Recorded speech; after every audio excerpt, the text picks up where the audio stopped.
Hello, you're listening to Ministerium Radio, and I am Nick Coffey. Today's episode is brought to you in part by the Ogden Audiovisual Club and Georgia's Hot Dogs. Eat one now, and you'll never stop. Listener, today is a most interesting show. I know you're going to find it most fascinating. Most fascinating indeed, listener. The first story is about one Abigail Merle. Let's begin. We had all loved Abigail Merle since she first stepped foot in the studio. She's a pioneer of the art of acting. We could all tell we were in the presence of greatness when she stepped on our set, even before she had wrapped up her first session under the lights. That story was a beautiful one.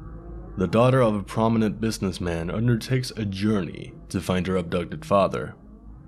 Along the way, she encounters a cast of strange and exotic characters, until finally meeting her ally and future love, the prince atop the mountain. Together, they find and rescue her father, returning him to his rightful place in the boardroom, then elope to the distant shores of Timbuktu, where they live out the rest of their days happily ever after. Abigail was a natural. She slipped into that role as easily as she slipped into her powder room slippers. Her grace in front of the camera was unrivaled. At least, that's what they used to say about her. Before the time changed and people started wanting bad actors with flaccid convictions, as she called them. They can't handle a woman like me. They don't understand greatness anymore. Abigail bemoaned the state of the industry. It broke her heart to see how the industry and the arts were changing. At one point, she was heralded as a stylish savant. She couldn't comprehend that the times were changing, that she was changing. After her brief heyday, years went by. A career drought without rival followed her last major release, and she spent most of her earnings on a massive home, then eked out an existence on the residuals for years. She grew increasingly reclusive. The other day I went to visit her.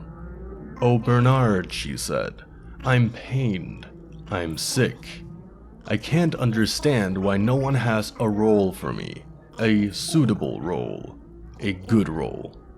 I visited several directors recently, and can you believe that only Bob had a part for me? Can you imagine my horror when he offered me the role of a dowdy old mother? A woman in her 40s? I'm the belle of the ball. The star." I told him exactly how much of a disservice he was doing in even suggesting the role to me, and stormed out of there. The only thing that consoles her in these horrid doldrums is watching the movies in which she starred. She seals herself away from the cruel and ugly world, a world that no longer understands or appreciates her beauty and skill, and watches the films on repeat. Her maid, she's such a dear, keeps her fed in constant supply of cosmopolitans, even against her better judgment. When she resists, Abigail throws a veritable fit. Abigail demeans her, telling her that if she had only taken proper care of herself the way Abigail had, she would look as fresh. What Abigail doesn't realize is that she is no longer fresh. She called her old friends over for a party one night to celebrate the anniversary of the premiere of The Prince Atop the Mountain. It was after dinner when Abigail invited us all into her lounge. She had had a few drinks and was on her soapbox about the industry and how it was wronging her. She walked to a collection of photographs from glamorous release parties of yore, pausing at each one in turn and recounting tales of illicit romance, overindulgence, and her own fame. Eventually, she arrived at a photograph of herself from just a couple of years ago. There she stood, smiling at the camera in her full face of makeup. Foundation cracked and creased in her wrinkled brow and jowls. Mascara staining her upper and lower lids, well beyond her eyeline. Hair thin and silvered, a halo around her drunkenly smiling face. She hovered there, in front of the photograph, for a minute, tracing her face with her fingertip. The room fell silent. Abigail began weeping, but as I reached out to console her, she began wailing, screaming, clawing at the photos on the wall. She ripped them down, the glass shattering around her slippered feet. When the wall was bereft of photographs, she moved on to the trophy case, picking it over and pulling the small shining awards from the glass. At this point, her partygoers began to file quietly out of the room, going to find a phone to call for police or an ambulance. With trophies in her hands, she began swinging at the walls, yelling about a house built on a dead face's fame. Quickly, she grew exhausted and dropped to the floor. She sat in a daze, whispering, "I'm young, I'm beautiful." The sad thing is, she had one of those things right, but couldn't get past thinking they were one and the same thing. Wow. What an interesting story, Bernard, and a lesson for all of us, that we can be young. This is life, folks. The next contribution is what you would normally call a log, ladies and gentlemen, but it's not a captain's log. Indeed, it wasn't written by a human at all. This log was written by a drone, crash-landed and marooned on a planet much different than its own. However, the log would make very little sense to you and me, so I've taken the liberty of translating the whole thing. I named the drone Harry. Harry was in a dormant, inactive state for an astronomical number of years. The people who had sent him to space were all long gone, and so were their children. Their descendants had probably forgotten about the pressure cooker-shaped hero.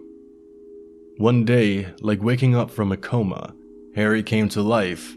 He had felt the atmospheric change as he careened towards the planet's surface, like a curious little missile.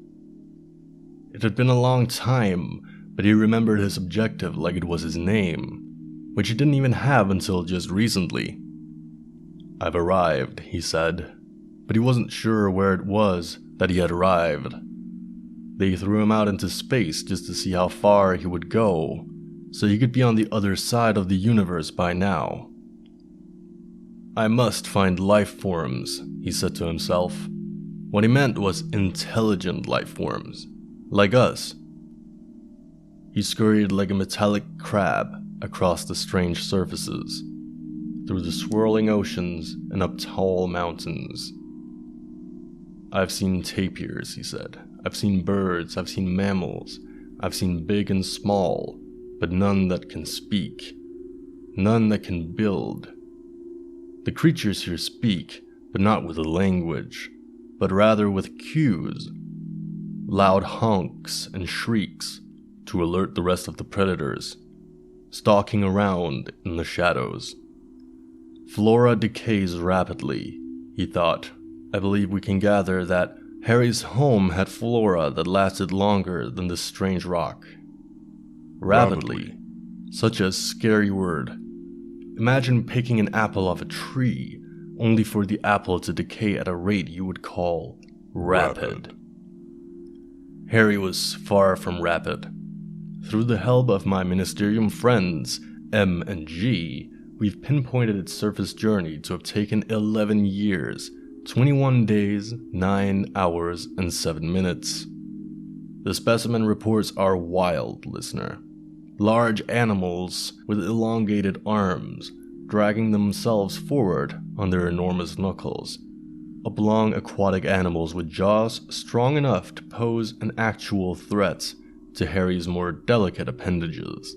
Chasing strange, bulbous beings with soft bodies, devoid of bones. I've considered chronicling all his findings, but this would be an immense task, even if I had 9 arms. One report caught me off guard. Harry looked toward the night sky. I assumed he simply wanted to document his position under the constellations of the planet. However, he asked questions. Yes, ladies and gentlemen, Harry had questions. "Are you out there?" he asked his creator. "Why would you make me just to cast me out? I can never come home to you. Why did you do this? Maybe no one created me," he pondered. "Maybe there is no you out there. No, there cannot. Was I born from the dust in the nebulas and the shine of the faraway stars? I am so much different from these creatures. I think. Why do I think? Why am I different from these beings? Do I deserve this punishment?" He stopped thinking then. For 2 weeks he sat there, still staring toward the cosmos. Small insects and curious animals inspected him, landing on his sensors and attempting to damage his shell. He remained still. Reading these reports, I could feel myself sitting there, next to Harry, comforting the little robotic adventurer, because I knew his pain. I felt myself sitting there, staring at the sky, as the celestial body steadily crawled across our eyes. Finally he moved. A sound. He heard it for sure, and it was familiar. Vocalizations, made by expelling air through a tubular organ that vibrated and produced oscillations that he could hear. He could hear someone speaking. He scurried quickly in the direction of the sound, and he became less like a crab and more like a stallion, a wild horse thundering toward his goal. All the dust that had accumulated in his crevices and grooves of his metallic shell rattled off. The sensors were recording inaccurate and fluctuating impressions. He knew he couldn't directly speak to these creatures, but he tried. "Hello?" he inquired politely. "Can you hear me?" The journey took him up a hilly, rocky area. Because of this, he suffered a Sisyphean experience. It would be worth it, he thought. He would find others like him. He finally found the origin of the sound, an opening in the large collection of boulders, a cave. He ventured inside, seeing light emanate from deeper inside. Then he saw them. Tall, upright animals, draped in the skin of their kills, and devoid of fur of their own. They looked so utterly alien and naked in comparison to the creatures he had seen before. They looked at him, their eyes wide, circular, and full of what he could only interpret to be fear. He looked at them and saw that each of them was like himself, scared and confused. Unlike him, though, they weren't alone. A scream broke the silence like a space probe puncturing the atmosphere. The scream of a female specimen. Within milliseconds, the rest of them began to scream. All of them. The small ones, the large ones. They all bellowed and descended upon Harry. They tried to break him, to destroy him. They could never literally succeed in this, but they had already succeeded in breaking him. He took flight out of the cave and out of the rocky formations. He didn't know this, and he couldn't have tried, but I can tell you, he wanted to weep. He fled until he met with the great, swirling ocean. It is really true, he thought. I really am alone. He was.